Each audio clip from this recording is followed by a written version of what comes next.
আসসালামু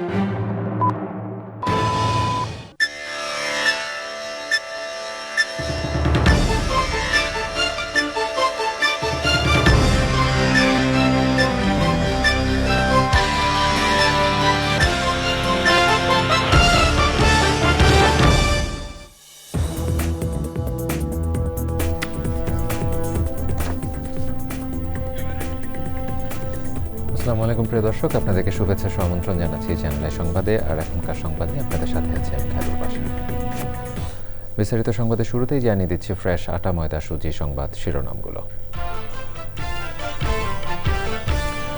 বাংলাদেশ নির্বাচন নিয়ে ভারতের নসিহত চায় না বললেন পররাষ্ট্র উপদেষ্টা। শেখ হাসিনা যাতে বক্তব্য দিয়ে পরিস্থিতি খারাপ না করে সেটাই চাওয়া মন্তব্য।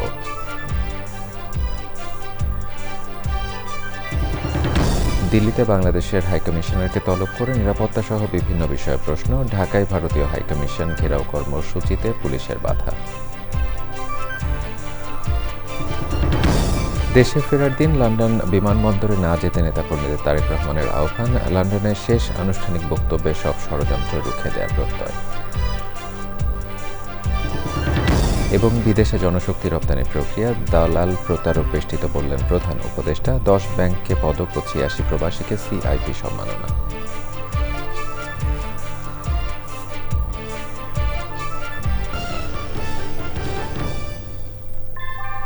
ভূমিকম্প সহনীয় মোস্ট ডিউরেবল দেশের প্রথম থার্মেক্স রড সালাম স্টিল। সালাম স্টিল বোঝে ডিউরেবিলিটি। সালাম স্টিল মোস্ট ডিউরেবল স্টিল। দর্শক, এতক্ষণ সংবাদ শিরোনামগুলো জানাছিলাম। এখনকার সংবাদ আয়োজন একই সঙ্গে চ্যানেল আইয়ের ইউটিউব চ্যানেল এবং চ্যানেল আইয়ের ওটিটি প্ল্যাটফর্ম আইস্ক্রিনে লাইভ স্ট্রিমিং হচ্ছে। এবার নিয়ে যাচ্ছে বিস্তারিত আয়োজনে। নির্বাচন কেমন হবে তা নিয়ে ভারতের নসিহত চায় না বাংলাদেশ। দিল্লিতে বাংলাদেশের হাইকমিশনারকে তলব করে নির্বাচন নিয়ে দেয়া পরামর্শের জবাবে পররাষ্ট্র উপদেষ্টা বলেছেন, গত 3টি নির্বাচন নিয়ে কোনো কথা না বলা ভারতের এই পরামর্শ গ্রহণযোগ্য নয়। দিল্লি থেকে শেখ হাসিনার বক্তব্য যেন বাংলাদেশের পরিস্থিতি নষ্ট না করে আবারও সেই আহ্বান জানান পররাষ্ট্র উপদেষ্টা। পান্থরামান জানিয়েছেন বিস্তারিত। বাংলাদেশ ভারত কূটনীতিতে হঠাৎ উত্তাপ।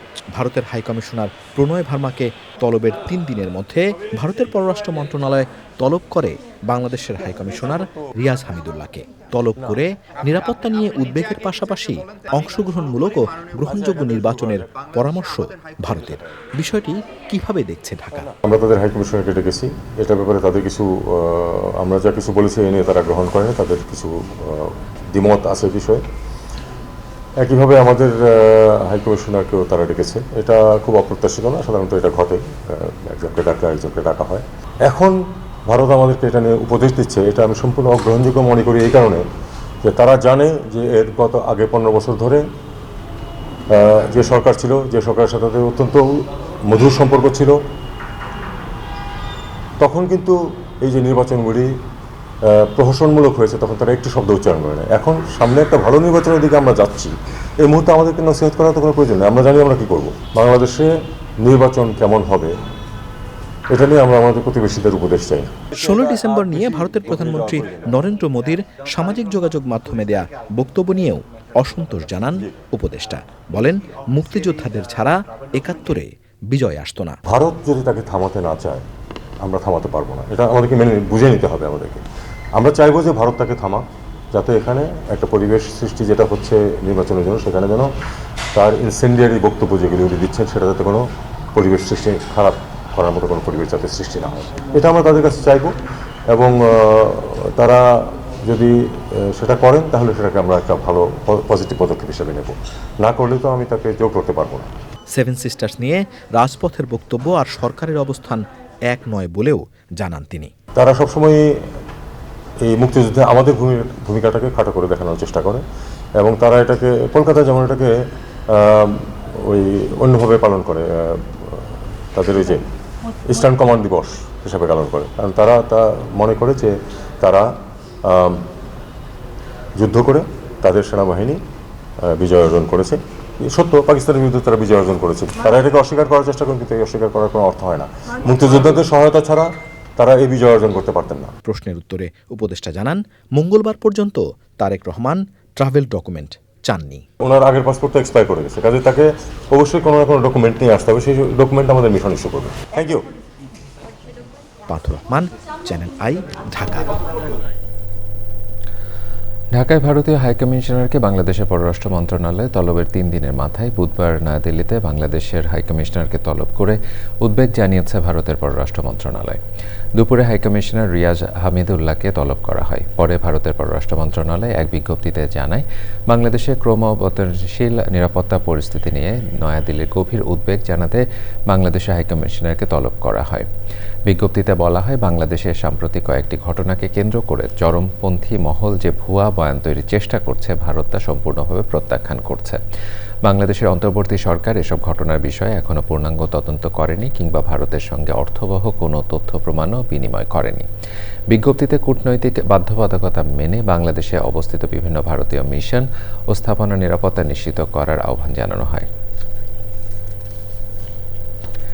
ভারতীয় আধিপত্যবাদ এবং অব্যাহত ষড়যন্ত্র যে কোনো মূল্যে ভেঙে দেওয়ার প্রত্যয় ব্যক্ত করেছেন জুলাই ঐক্যের নেতাকর্মীরা। জুলাই গণ অভ্যুত্থান পরবর্তী সময়ে আশ্রয় নেয়া আওয়ামী লীগের নেতাকর্মীদের বাংলাদেশে ফেরত দেয়া না হলে অন্তর্বর্তী সরকারকে ভারতের বিরুদ্ধে ব্যবস্থা নেওয়ার আহ্বান জানান তারা। সরকার নতজানু পররাষ্ট্রনীতি নিয়েছে দাবি করে তা অব্যাহত রাখলে অন্তর্বর্তী সরকারের বিরুদ্ধেও কঠোর আন্দোলনের হুঁশিয়ারি দেন জুলাই ঐক্যের নেতারা। শহীদুল্লাহ রাজুর রিপোর্ট।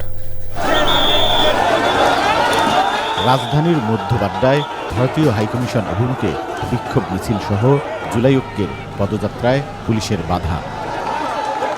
প্রথম ব্যারিকেড ভেঙে জুলাই ঐক্যের নেতাকর্মীরা এগিয়ে গেলেও দ্বিতীয় ব্যারিকেডে তাদের আটকে দেয় পুলিশ।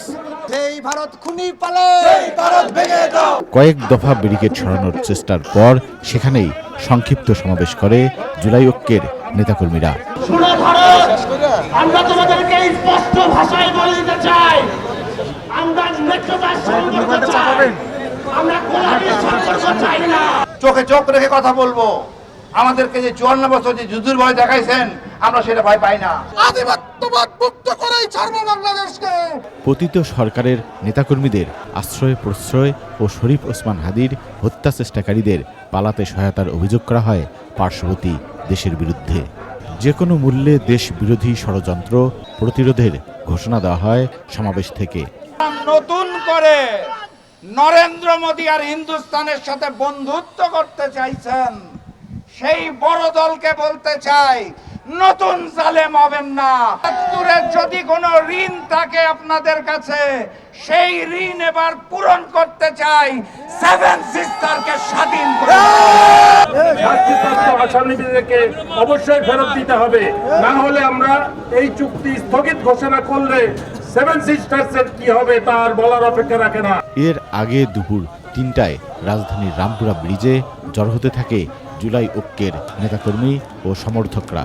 প্রায় 20 মিনিট পর শেখ হাসিনা সহ জুলাই অভ্যুত্থানে পতিত আওয়ামী সরকারের ভারতে আশ্রয় নেওয়া নেতাকর্মীদের ফিরিয়ে দেওয়া এবং বাংলাদেশ বিরোধী অব্যাহত ষড়যন্ত্রের প্রতিবাদে মার্চ টু ইন্ডিয়ান হাইকমিশন কর্মসূচি শুরু করে জুলাই ঐক্যের সমর্থকরা। Shahidullah Raju, channel I, Dhaka. চলমান পরিস্থিতি বিবেচনায় রাজধানী যমুনা ফিউচার পার্কে ভারতীয় ভিসা আবেদন কেন্দ্র আইভ্যাক বিকেল 5টার পরিবর্তে দুপুর 2টায় বন্ধ হওয়ায় দুর্ভোগে পড়েন দুপুরের পর ভিসা আবেদন জমা দিতে যাওয়া ব্যক্তিরা। বুধবার দুপুরে আইভ্যাক বাংলাদেশের ওয়েবসাইটে ভিসা আবেদন কেন্দ্র সাময়িক বন্ধের নোটিশ দেওয়া হয়, কিন্তু আবেদনকারী ও পাসপোর্ট গ্রহীতাদের আগাম কোনো নির্দেশনা না দিয়ে দুপুরে ভিসা সেন্টার বন্ধ করায় ক্ষোভ প্রকাশ করেন তারা। আইভ্যাক বাংলাদেশ জানিয়েছে, উদ্ভূত নিরাপত্তা পরিস্থিতির কারণে এই কার্যক্রম সাময়িক বন্ধ থাকবে। ভিসা আবেদন জমা ও পাসপোর্ট ফেরত দেওয়ার পরবর্তী তারিখ সবাইকে SMS-এর মাধ্যমে জানিয়ে দেওয়া হবে। চিকিৎসা, ব্যবসা ও বিভিন্ন দেশের দূতাবাসে যাওয়ার প্রয়োজনীয়তায় ভারতীয় ভিসা সেন্টারে জড়ো হওয়া বাংলাদেশিরা ভিসা সংক্রান্ত সমস্যার সমাধানে সরকারকে দ্রুত কার্যকর উদ্যোগ নেওয়ার দাবি জানান। দেড় যুগে নির্বাসিত প্রবাস জীবনের অবসান ঘটিয়ে আগামী 25শে ডিসেম্বর দেশে ফিরছেন বিএনপির ভারপ্রাপ্ত চেয়ারম্যান তারেক রহমান। দেশে ফেরার দিন লন্ডনে বিমানবন্দরের নেতাকর্মীদের যেতে নিষেধ করেছেন তিনি। লন্ডনে বিজয় দিবসের আলোচনায় তারেক রহমান বলেন, অতীতের মতো এখনও ষড়যন্ত্র চলছে, সবাইকে ঐক্যবদ্ধ হয়ে সেই ষড়যন্ত্র রুখে দেওয়ার আহ্বান জানান তিনি। রাহুল রায়ের রিপোর্ট। ধন্যবাদ আমাদেরকে সময় দেওয়ার বিজয় জন্য। দিবস উপলক্ষে লন্ডন বিএনপির আয়োজনে ছিল আলোচনা সভা। এই অনুষ্ঠানকে কেউ কেউ বিএনপির ভারপ্রাপ্ত চেয়ারম্যান তারেক রহমানের বিদায়ী সংবর্ধনাও বলছেন, কেননা দেড় যুগের নির্বাসিত প্রবাস জীবনের অবসান ঘটিয়ে 25শে ডিসেম্বর দেশে ফিরছেন বিএনপির ভারপ্রাপ্ত চেয়ারম্যান। অনুষ্ঠানেও হাজির হন প্রবাসী নেতাকর্মীরা। বক্তব্যে তাদের দিক নির্দেশনাও দেন তারেক রহমান। প্রায় 18 বছর আগে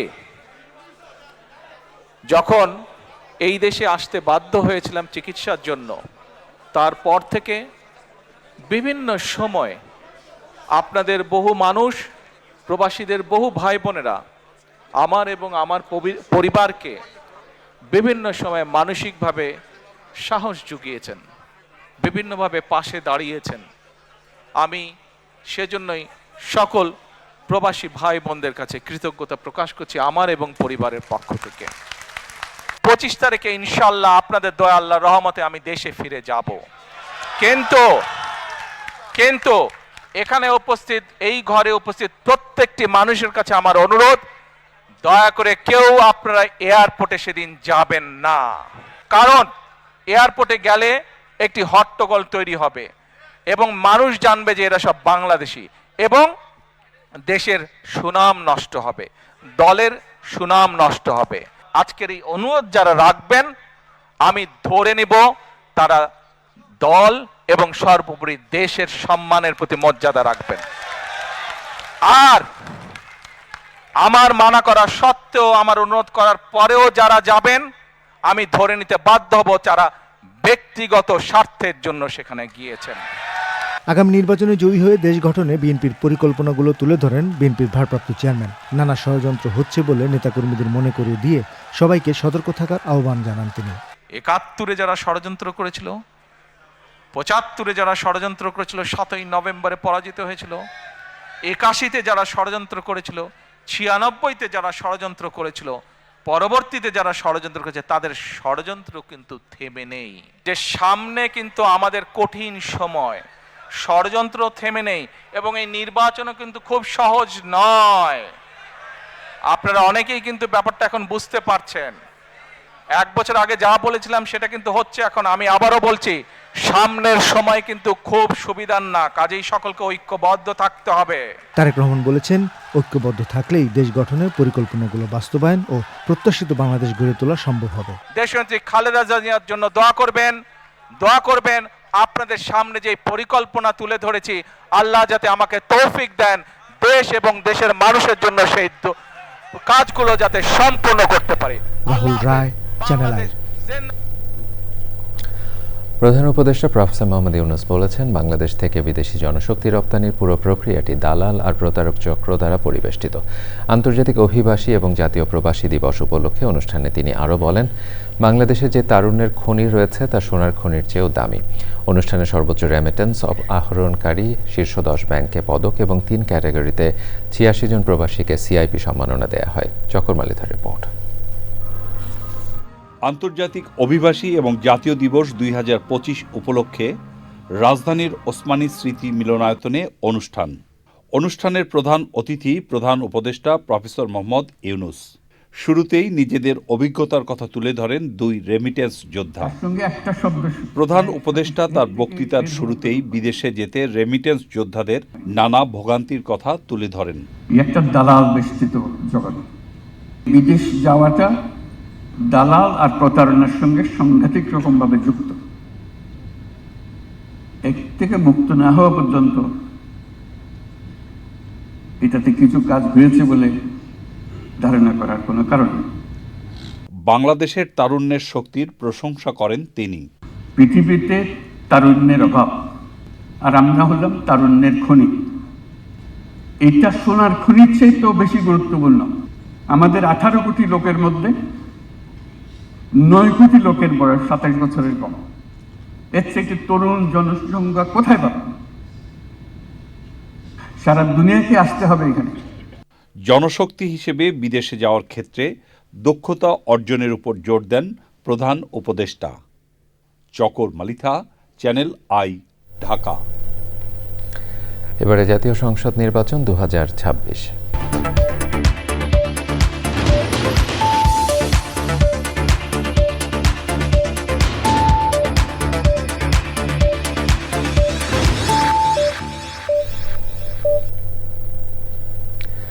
প্রার্থীদের অস্ত্রের লাইসেন্স দেয়া প্রসঙ্গে নির্বাচন কমিশনের সাথে স্বরাষ্ট্র মন্ত্রণালয়ে কোনো আলোচনা হয়নি বলে জানিয়েছেন নির্বাচন কমিশন সচিব আক্তার আহমেদ।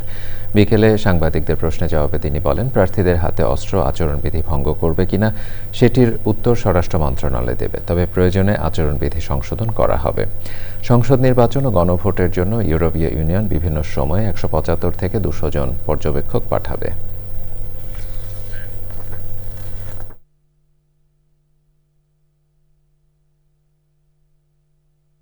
মাননীয় স্বরাষ্ট্র উপদেষ্টা মহোদয় এটা বলেছেন, ওনারা বলেছেন এটার যে আমাদের কাছ থেকে অনুমতি নিয়ে করতে হবে নিরাপত্তার সব ক্ষেত্রে। এটা কি খুব একটা কথা? ওনারা এটা ভালো মনে করেছেন করে, বাট আমার সাথে যেহেতু ওনার এই ব্যাপারে কোনো কথা হয়নি বা ওনাদের থেকেও কাজে আমি এর ব্যাখ্যাটা দিতে গেলে অপব্যাখ্যা হওয়ার সম্ভাবনা আছে। আসন্ন সংসদ নির্বাচনের জন্য দলের মনোনয়ন ফর্ম বিতরণ শুরু করেছে জাতীয় পার্টি। মনোনয়ন বিতরণ কার্যক্রম বিষয়ে সংবাদ সম্মেলনে দলের মহাসচিব ব্যারিস্টার শামীম হায়দার পাটোয়ারি জানান, সংসদ নির্বাচনে অংশগ্রহণের প্রাথমিক সিদ্ধান্ত নিয়েছে জাতীয় পার্টি, তবে সামগ্রিক পরিবেশ দেখে চূড়ান্ত সিদ্ধান্ত নেওয়া হবে। কাকরাইলে দলের কেন্দ্রীয় কার্যালয়ের সংবাদ সম্মেলনে এসব বলেন শামীম হায়দার পাটোয়ারি। পরে জাতীয় পার্টির চেয়ারম্যান GM কাদের দলের মনোনয়ন ফর্ম বিতরণ কার্যক্রম উদ্বোধন করেন।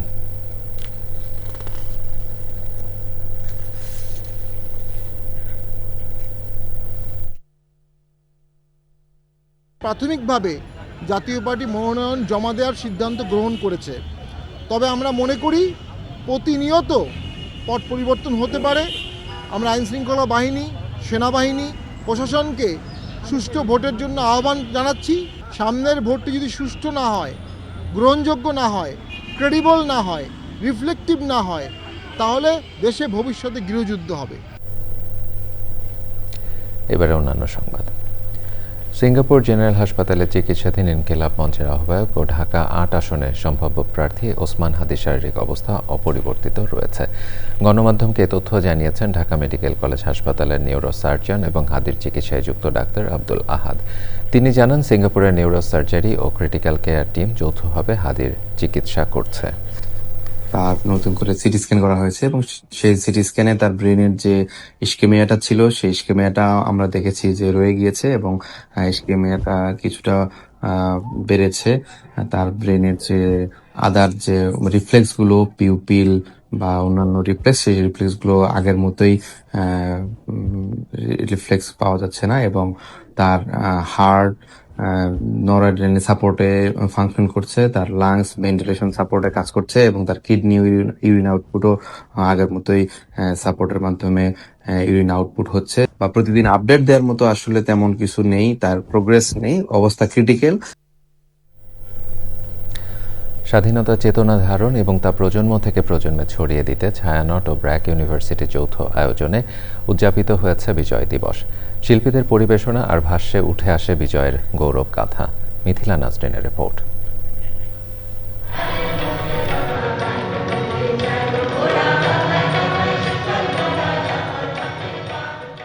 কেবল কথা আর সুরের বিন্যাস নয়, গানগুলোর প্রতিটি চরণে ফুটে ওঠে মুক্তিকামী জনতার বিজয়ের আকাঙ্ক্ষা এবং বহু রক্তের বিনিময়ে তা অর্জনের ইতিহাস।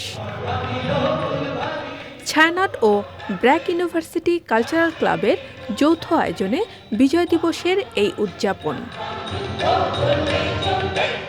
কবিতা আর গানে প্রথম পর্বের পরিবেশনায় ছিল BRAC university cultural club.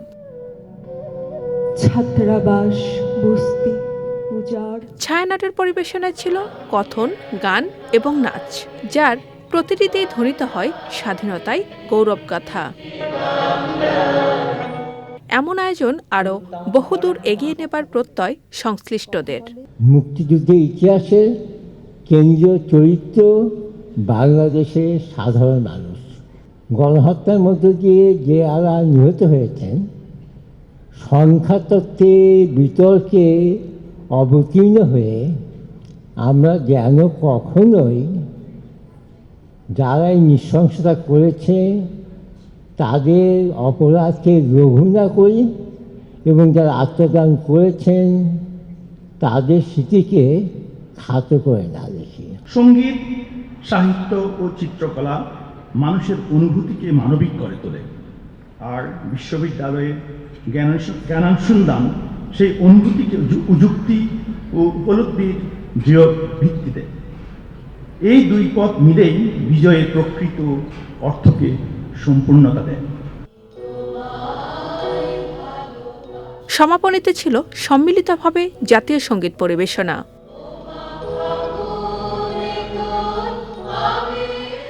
Mithila Nasnin, channel I, Dhaka. নগরায়নের চাপে শহর যতই বাড়ছে ততই কমছে সবুজের পরিসর। কংক্রিটের দখলে হারিয়ে যাচ্ছে প্রকৃতির স্বাভাবিক রূপ। তবে এই বাস্তবতায় কেউ কেউ নিজের উদ্যোগে ফিরিয়ে আনছেন কৃষি ও সবুজ প্রকৃতি। মাটি আর গাছের প্রতি গভীর দায়বদ্ধতা থেকেই ছাদে গড়ে তুলছেন ছাদ কৃষি। এমনই একজন উদ্যোক্তা ঢাকার ডেমরার শাহ আলম। বিস্তারিত জানিয়েছেন শাইখ সিরাজ। ঢাকা ডেমরার বক্সনগর এলাকায় প্রায় 2200 বর্গফুট ছাদ জুড়ে পরিকল্পিত কাঠামো গড়ে তুলে শতাধিক প্রজাতির ফলজ, মৌসুমী সবজি আর নানা শৌখিন গাছের আয়োজন করেছেন শাহ আলম। একসময় অব্যবহৃত পড়ে থাকা ছাদটি এখন পরিণত হয়েছে সবুজে ভরা একটি ছোট্ট কৃষিক্ষেত্র। আমার এই ছাদ বাগানটা শুরু করছি করোনা থেকে। তো এই স্ট্রাকচারগুলো কি তখনই করেছেন? এই স্ট্রাকচারটা রিসেন্টলি 6 মান্থস মানে আগে করা। এটা আমার নিজের হাতে করা আর কি। বৃক্ষপ্রেমিক শাহ আলম একজন সঙ্গীত শিল্পীও। সুরের চর্চার পাশাপাশি প্রকৃতির সান্নিধ্যকেই তিনি দেখছেন মানসিক প্রশান্তি আর জীবনের ভারসাম্য রক্ষার অন্যতম উপায় হিসেবে। মিউজিশিয়ান হিসেবে নিজেকে আর কি আপাতত বলি আর কি। আপনি কি গান করেন? গান টান করি আমি, গান শিখছি, হ্যাঁ, শখ থেকে। জানা গেল এই ছাদ কৃষির পরিচর্যা তিনি একা করেন না, বন্ধু এবং স্বজনদের সহযোগিতায় নিয়মিত যত্ন নেওয়া হয় এখানে। আমি প্রতিদিন সকালবেলা ঘুম থেকে উঠে 2-3টা রাউন্ড না দিলে আমার নাস্তা খাওয়ার জন্য মানে মনই টানে না, যে এটা ঘুরে আগে 3টা রাউন্ড দিতে হবে। আমার বাগানে মাঝে মাঝে বলে যে আপনার বাগানের ওই জায়গায় একটা ফল পাকছে, আপনি জানেন? আমি বলি হ্যাঁ, ওই জায়গায় ওই ফলটা পাকছে। আমার যারা ভিজিটর আছে বা আমার ফ্রেন্ডরা যারা আসে, ওরা এই জায়গায় এসে আমাকে যথেষ্ট হেল্প করে। নগরের মানুষের স্বস্তির আশ্রয় হয়ে উঠেছে এই ছাদ কৃষি। শাহ আলম তার এই ছাদ কৃষি আয়োজন থেকে ফল ফসল যতটুকু না ভোগ করেন তার চাইতে প্রশান্তি ভোগ করেন অনেক বেশি। এবং এটি শুধুই তার একার একটি মিলন ক্ষেত্র না, বন্ধু বান্ধব পরিবারের সবাইকে নিয়ে চমৎকার একটি আয়োজন করেছেন, যা সবাইকে দেয় মানসিক প্রশান্তি। ঢাকার ডেমরার বক্সনগর থেকে শাইখ সিরাজ, চ্যানেল আই। এ নিয়ে বিস্তারিত প্রতিবেদন দেখবেন আগামীকাল বেলা 3:05 হৃদয় মাটি ও মানুষের ডাক অনুষ্ঠানে। এবারে অন্যান্য সংবাদ। আওয়ামী লীগের শাসনামলে গুম খুনের ঘটনায় মানবতা বিরোধী অপরাধের মামলায় বরখাস্ত মেজর জেনারেল জিয়াউল আহসানের বিরুদ্ধে আনুষ্ঠানিক অভিযোগ আমলে নিয়েছেন আন্তর্জাতিক অপরাধ ট্রাইব্যুনাল। আগামী 21শে ডিসেম্বর জিয়াউল আহসানকে ট্রাইব্যুনালে হাজিরের নির্দেশ দেওয়া হয়েছে। জিয়াউল আহসানের বিরুদ্ধে গুম করে হত্যার অকাট্য তথ্য প্রমাণ পাওয়া গেছে বলে জানিয়েছেন চিফ প্রসিকিউটর তাজুল ইসলাম। আক্তার হোসেনের রিপোর্ট। জুলাই আগস্ট গণ অভ্যুত্থানের সময় মানবতা বিরোধী অপরাধের অভিযোগে পৃথক মামলায় আন্তর্জাতিক অপরাধ ট্রাইব্যুনালে হাজির করা হয় সাবেক আইনমন্ত্রী আনিসুল হক, সালমান এফ রহমান, জুনাইদ আহমেদ পলক সহ অন্য আসামিদের। গণহত্যায় ইন্ধন ও সহযোগিতার সুনির্দিষ্ট 5টি অভিযোগে সালমান এফ রহমান ও আনিসুল হকের বিচারে আগামী 22শে ডিসেম্বর শুনানির জন্য পরবর্তী দিন ধার্য করেন ট্রাইব্যুনাল। অন্যদিকে পলাতক আসামি সজীব ওয়াজেদ জয়ের জন্য আইনজীবী নিয়োগের আদেশ দেন ট্রাইব্যুনাল। বিগত আওয়ামী লীগ সরকারের সময়ে শতাধিক মানুষকে গুম করে হত্যার ঘটনায় এনটিএমসির সাবেক প্রধান জিয়াউল আহসানের বিরুদ্ধে আনুষ্ঠানিক অভিযোগ দায়ের করে প্রসিকিউশন। পরে চিফ প্রসিকিউটর তাজুল ইসলাম সাংবাদিকদের বলেন, বিগত সরকারের গুম খুনের নির্দেশনা বাস্তবায়নের মহানায়ক ছিলেন জিয়া। তার এই খুন গুমে অসাধারণ দক্ষতার কারণে তদানীন্তন সরকার প্রধান শেখ হাসিনা তাকে পুরস্কৃত করার জন্য এইভাবে নিয়ম বহির্ভূতভাবে পদোন্নতিটা তাকে দিয়েছিল। শুধুমাত্র গুমপূর্বক যাদের হত্যা করা হয়েছে সেগুলোকেই এখানে ধরেছি। সেই হিসেবে 100-র বেশি সংখ্যক মানুষকে গুমপূর্বক হত্যা করা হয়েছে, সেগুলো নিয়ে আসছে। চৌধুরী আলম, ইলিয়াস আলী, হাফেজ জাকির, গোলাম কিবরিয়া মিহিন সহ আরও যে সমস্ত উল্লেখযোগ্য গুমের ঘটনা ঘটেছে সেগুলোর ব্যাপারেও বিস্তারিত তথ্য তখন আপনারা জানতে পারবেন। সংস্কারের পর আন্তর্জাতিক অপরাধ ট্রাইব্যুনাল 2-এর নতুন এজলাস উদ্বোধন করেন প্রধান বিচারপতি doctor Syed Refaat Ahmed. Akhtar Hossain, Channel I, Dhaka. BNP স্থায়ী কমিটির সদস্য মির্জা আব্বাস বলেছেন, বিএনপি নেতাদের বিরুদ্ধে করা মিথ্যা মামলাগুলো অন্তর্বর্তী সরকার চিঠি দিয়ে একদিনে বাতিল করতে পারে। নিম্ন আদালতে একটি মামলায় হাজিরা দেওয়ার পর তিনি এই মন্তব্য করে প্রশ্ন তোলেন, সরকার কেন চিঠি দিয়ে এই মামলাগুলো বাতিল করছে না। মির্জা আব্বাস বলেন, আওয়ামী লীগ সরকারের সময় করা মামলাগুলো সবই মিথ্যা ও উদ্দেশ্য প্রণোদিত।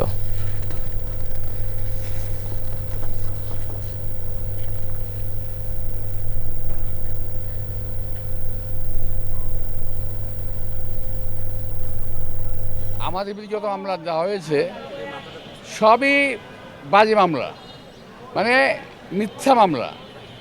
আমি আশা করেছিলাম যে সরকার যেদিন পরিবর্তন হলো, নতুন সরকার একটা অর্ডারের মাধ্যমে সকল মামলা প্রত্যাহার করে নিতে পারত, কিন্তু কেন করে নাই এটা আমার কাছে প্রশ্নবোধক। আমরা বারবার বলেছি যে মামলাগুলোকে একবারে একটা চিঠিতে সরকার উইথড্র করতে পারছে মামলাগুলোকে, কিন্তু কেন করছেন আমি জানি না। ইংরেজি ভাষায় অনুদিত হলো প্রখ্যাত কথা সাহিত্যিক রাবেয়া খাতুনের উপন্যাস বাগানের নাম মালনী ছড়া। দ্য গার্ডেন নেমড মালনী ছড়া নামে উপন্যাসটি অনুবাদ করেছেন লেখক মোজাফফর হোসেন। তিনি বলেন, বইটিতে মুক্তিযুদ্ধের গল্পটি যেভাবে উঠে এসেছে সেটি আন্তর্জাতিক অঙ্গনে তুলে ধরতেই তার এই প্রয়াস। সুলতানা হিমুর রিপোর্ট। বাংলা কথা সাহিত্যের জগতে যার নাম দখল করে আছে অনন্য এক স্থান, তিনি রাবেয়া খাতুন। 50 বছরেরও বেশি সময় ধরে তার সৃষ্টিশীলতা সমৃদ্ধ করেছে বাংলা সাহিত্যকে। উপন্যাস, ছোট গল্প, ভ্রমণ কাহিনী, কিশোর উপন্যাস, স্মৃতিকথা, সাহিত্যের প্রায় সব শাখায় রয়েছে তার পদচ্ছাপ। তার লেখনীকে অবলম্বন করে নির্মিত হয়েছে অনেক চলচ্চিত্র, নাটক এবং টেলিফিল্ম। প্রয়াত রাবেয়া খাতুনের এক অনন্য সৃষ্টি বাগানের নাম মালনী ছড়া। দ্য গার্ডেন নেমড মালনী ছড়া নামে অনুবাদ হয়েছে উপন্যাসটি। গার্ডেন নেমড মালনী ছড়া, এইটি সিলেকশনের কারণ হচ্ছে বিশেষত তার সাহিত্যের একটা বড় অংশ আসলে মুক্তিযুদ্ধের সাহিত্য। আমরা রাবেয়া খাতুনকে যদি দেখি, এবং মুক্তিযুদ্ধেও একটা বড় জায়গা আমাদের সাহিত্যের, আমাদের ইতিহাসের, আমাদের সমস্ত অস্তিত্বেরই। সেই সময় বা সিলেটে একটা চা বাগান, সেইখানে কিছু মানুষ আছে এবং তারা কিভাবে আক্রান্ত হলো সেই গল্পটা, এবং একই সঙ্গে চা শ্রমিকদের বাড়িঘর, তাদের বস্তি, তাদের আবাসস্থল সব পুড়িয়ে দিচ্ছে পাকিস্তানি সেনাবাহিনী। তো এই বিভৎসতা, এবং আমরা শেষ পর্যন্ত দেখলাম যে বাংলাতে যদি দেখি যে শেষ পর্যন্ত আর কেউই বেঁচে থাকতে পারছে না, এরকম একটা নৃশংসতার গল্প মুক্তিযুদ্ধের। শুরুতে মনে হবে একটি প্রেমের গল্প, কিন্তু শেষ পর্যন্ত আমরা দেখব যে আসলে এই দেশের কোনো মানুষের জীবনই আসলে মুক্তিযুদ্ধের যে বিভৎসতা তার বাইরে ছিল না, কোনো না কোনোভাবে প্রত্যেকেই আক্রান্ত হয়েছে। তরুণ বয়সেই মৌলিক সাহিত্যের নানা পুরস্কারে ভূষিত মোজাফফর হোসেনের মতে, বাংলা সাহিত্য যে কতটা সমৃদ্ধ হয়েছে তা অনুবাদের অভাবে বিশ্ব সাহিত্যে উঠে আসেনি। নানান দিক দিয়ে আমাদের পরিচিতি বৈশ্বিকভাবে হয়েছে, কিন্তু লিটারেচারের মতো একটা পাওয়ারফুল সফট পাওয়ার যদি বলি, বা কালচার ইন জেনারেল, সেইটার আইডেন্টিটি আমাদের হয়নি। সেই জায়গা থেকে আমার মনে হয় আমাদের প্রচুর কাজ করতে হবে, আমাদের অনেক কাজ করতে হবে, যে আমাদের সাহিত্যের বিশেষত ইংরেজি ট্রান্সলেশন, তারপর অন্যান্য ভাষার অনুবাদের ক্ষেত্রে সরকার সংশ্লিষ্ট প্রতিষ্ঠানগুলো প্রসিদ্ধ সাহিত্যকর্ম অনুবাদ করে বিশ্ব দরবারে বাংলা সাহিত্যের মর্যাদা আরও প্রসারিত করে তুলতে পারে, এমনটাই মত মোজাফফর হোসেনের। Sultana Himu, channel I, Dhaka. শিক্ষা উপদেষ্টা অধ্যাপক ডক্টর চৌধুরী রফিকুল আবরার বলেছেন, সমাজ ও রাষ্ট্রের কল্যাণে আত্মনিয়োগ করাই শিক্ষার প্রকৃত উদ্দেশ্য। রাজশাহী বিশ্ববিদ্যালয়ের দ্বাদশ সমাবর্তন অনুষ্ঠানে বক্তব্যে তিনি এসব কথা বলেন। প্রায় 6 বছর পর অনুষ্ঠিত সমাবর্তনে বিশ্ববিদ্যালয়ের বিভিন্ন অনুষদের 60, 61 ও 62তম ব্যাচের মোট 5,969 জন শিক্ষার্থী অংশ নেন।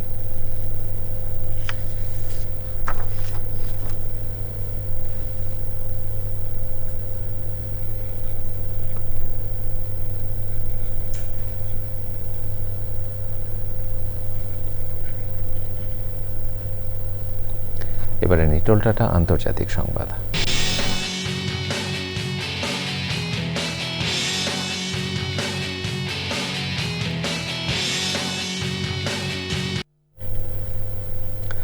ফিলিস্তিনি পাসপোর্টধারী এবং আরও 7 দেশের নাগরিকদের যুক্তরাষ্ট্রে প্রবেশে পূর্ণ নিষেধাজ্ঞা দিয়েছে ট্রাম্প প্রশাসন।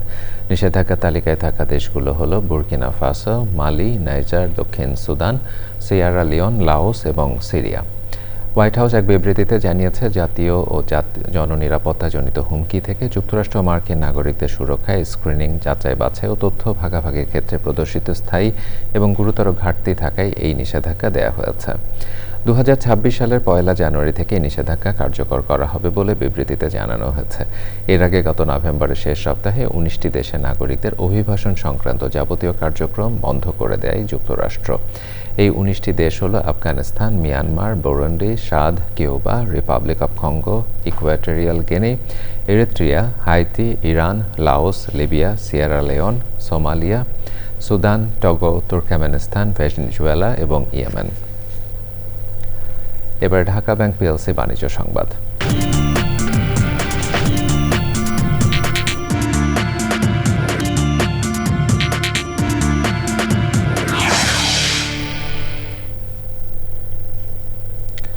দেশে অটোমোবাইল খাতে নতুন অধ্যায় শুরু করল টয়োটা বাংলাদেশ লিমিটেড। বিকেলে রাজধানী তেজগাঁওয়ে ট্রেড ইন্টারকন্টিনেন্টালে নতুন শোরুম উদ্বোধন করেন টয়োটা বাংলাদেশ লিমিটেডের ব্যবস্থাপনা পরিচালক প্রেমমিত সিং। তিনি বলেন, গাড়ি প্রেমীদের জন্য ভবিষ্যতে টয়োটা বাংলাদেশ লিমিটেড যে কোনো ব্যবসায়িক পরিবেশে টেকসই প্রবৃদ্ধি অর্জনে কার্যক্রম অব্যাহত রাখবে। টিমওয়ার্কের মাধ্যমে মানসম্পন্ন গাড়ি সরবরাহের কথা জানান তিনি।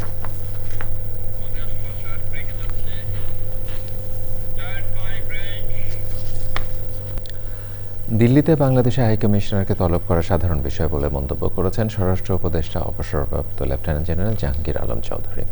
বলেছেন, ঢাকায়ও ভারতের হাইকমিশনারকে তলব করা হয়েছিল। দুপুরে নারায়ণগঞ্জে বিকেএমই এর প্রধান কার্যালয়ে পুলিশ ভ্যান হস্তান্তর অনুষ্ঠানে স্বরাষ্ট্র উপদেষ্টা এসব কথা বলেন। দেশের আইনশৃঙ্খলা বাহিনীকে আরও নিষ্ঠা ও সততার সঙ্গে কাজ করার আহ্বান জানান উপদেষ্টা। সে সময় প্রধান উপদেষ্টার বিশেষ সহকারী মোহাম্মদ খোদা বক্স চৌধুরী, শিল্পী ও পুলিশের প্রধান গাজী জসিমউদ্দিন, ঢাকা রেঞ্জের ডিআইজি সহ প্রশাসনের ঊর্ধ্বতন কর্মকর্তারা উপস্থিত ছিলেন।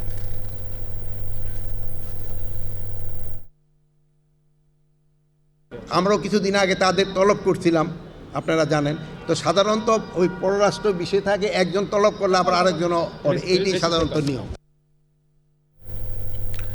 সুইজারল্যান্ড দূতাবাসের সহায়তায় বাংলাদেশ চীন মৈত্রী সম্মেলন কেন্দ্রে উইনরক ইন্টারন্যাশনালের উদ্যোগে জাতীয় নারী উদ্যোক্তা সম্মেলন হয়েছে। অনুষ্ঠানে কারুশিল্পীদের পণ্য প্রদর্শনী ও বিজনেস স্পেস আওয়ার এর আয়োজন করা হয়। আলোচনায় বিশেষজ্ঞ উদ্যোক্তারা অংশ নেন। এসএমই ফাউন্ডেশন উপব্যবস্থাপনা পরিচালক ফারজানা খান বলেন, শুধু ব্যবসা সাফল্য নয়, বরং নারীর প্রতিকূলতা পেরিয়ে সাহস ও দক্ষতার সাথে নিজেদের জীবন নতুন করে গড়ে তুলেছেন।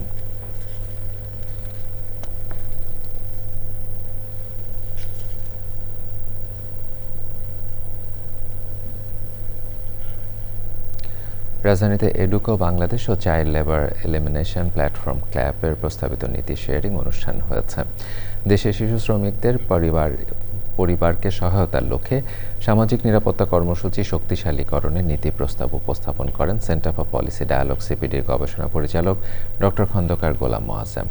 অনুষ্ঠানে বক্তৃতা করেন সমাজ কল্যাণ মন্ত্রণালয়ের অতিরিক্ত সচিব মোহাম্মদ কামাল উদ্দিন বিশ্বাস, শ্রম মন্ত্রণালয়ের যুগ্ম সচিব Mohammad Mozammel Haque, child labour monitoring কাউন্সিলের কো চেয়ার অ্যাডভোকেট সালমা আলী সহ অন্যরা।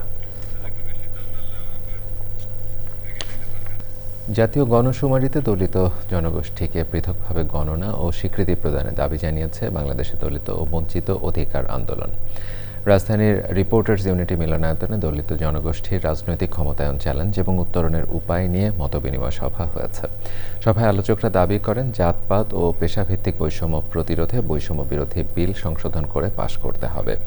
সকল সরকারি বিশ্ববিদ্যালয়ে ভর্তি ও চাকরিতে দলিত শিক্ষার্থীদের বিশেষ কোটা দিতে হবে। সুনির্দিষ্টভাবে দলিত জনগোষ্ঠীর জন্য সামাজিক নিরাপত্তার আওতা বাড়ানোর দাবি জানান তারা। সেমিনারে বলা হয়, দলিত জনগোষ্ঠীর রাজনৈতিক ক্ষমতা মানবাধিকার ইস্যু নয়, গণতন্ত্রকে শক্তিশালী করার পূর্ব শর্ত।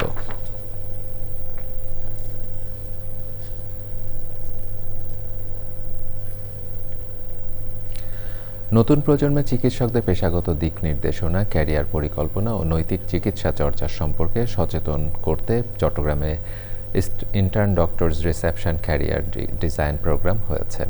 এতে চট্টগ্রামে সরকারি ও বেসরকারি মেডিকেল কলেজের 7 শতাধিক ইন্টার্ন ডাক্তার অংশ নেন। National Doctors Forum NDF Chattogram শাখার উদ্যোগে অনুষ্ঠানের প্রধান অতিথি ছিলেন প্রফেসর ডক্টর মাহবুবুল ইসলাম মজুমদার। বিশেষ অতিথি ছিলেন চট্টগ্রাম মেডিকেল বিশ্ববিদ্যালয়ের সিন্ডিকেট সদস্য ও ন্যাশনাল ডক্টরস ফোরামের vice president AKM Fazlul Huq. সে সময় এনডিএফ কেন্দ্রীয় শাখা সহ সভাপতি ও ইবনে সিনা মেডিকেল কলেজের অধ্যক্ষ professor doctor Sajed Abdul Khaled, professor doctor A M M Ehtabshamul Haque, professor doctor Mohammad Selim, doctor Shahadat Hossain সহ অন্যরা উপস্থিত ছিলেন। বাংলাদেশ মিউজিশিয়ানস ফাউন্ডেশন BMF এর আয়োজনে শিল্পকলা একাডেমি জাতীয় চিত্রশালা মিলনায়তনে হয়েছে দেশ বরেণ্য কিংবদন্তি গিটারিস্ট ও সঙ্গীত পরিচালক সেলিম হায়দারের স্মরণ সভা। সংগঠনের সভাপতি গাজী আব্দুল হাকিমের সভাপতিত্বে এবং ফেরদৌস বাপ্পীর সঞ্চালনায় স্মরণ সভায় স্মৃতিচারণ করেন দেশ বরেণ্য সঙ্গীত শিল্পী রুনা লায়লা, রফিকুল আলম, আবিদা সুলতানা, সঙ্গীত পরিচালক ফুয়াদ নাসের বাবু, লাবুর রহমান, ডাক্তার আশিস চক্রবর্তী সহ সাংস্কৃতিক অঙ্গনের বিশিষ্টজনেরা। ক্যান্সারে আক্রান্ত হয়ে গত 20 নভেম্বর রাজধানীর একটি হাসপাতালে মারা যান বরেণ্য গিটারিস্ট সেলিম হায়দার।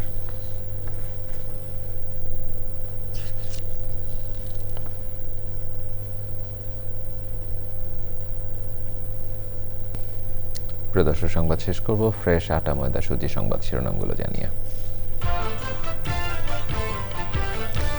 বাংলাদেশ নির্বাচন নিয়ে ভারতের নসিহত চায় না বলেন পররাষ্ট্র উপদেষ্টা। শেখ হাসিনা যাতে বক্তব্য দিয়ে পরিস্থিতি খারাপ না করে সেটাই চাওয়া মন্তব্য।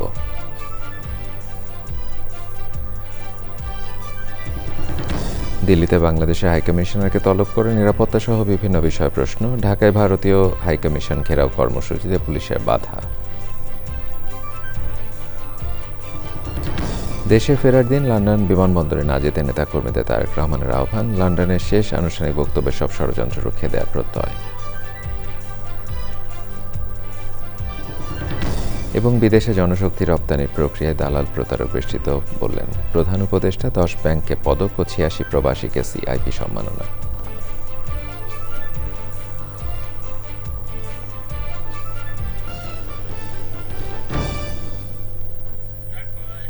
প্রিয় দর্শক, এতক্ষণ চ্যানেলের সংবাদের সাথে থাকবার জন্য সকলকে ধন্যবাদ জানিয়ে এখনকার মতো বিদায় নিচ্ছি। শুভেচ্ছা।